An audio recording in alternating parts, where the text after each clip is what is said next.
You know, in many of the interviews that I've been having, people would ask me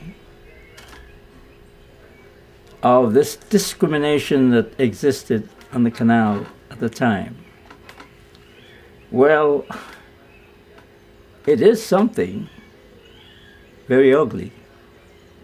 It was something very ugly. And I have decided of myself, it serves no purpose or any point for me to mention of the hardships that we went through and a terrible discrimination it was to mention it in these interviews. But I would admit it really existed and it wasn't pleasant. We had this discrimination of gold and silver.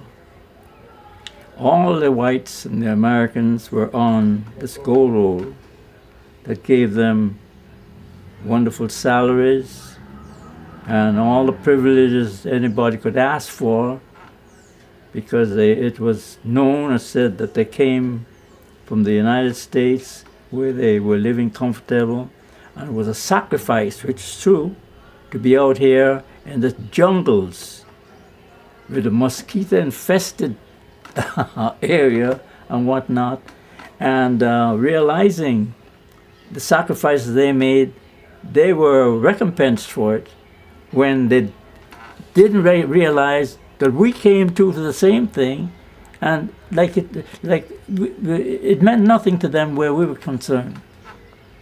So we had to live the way it was and accept the conditions at that time. But it really was not something very pleasant it wasn't pleasant at all. And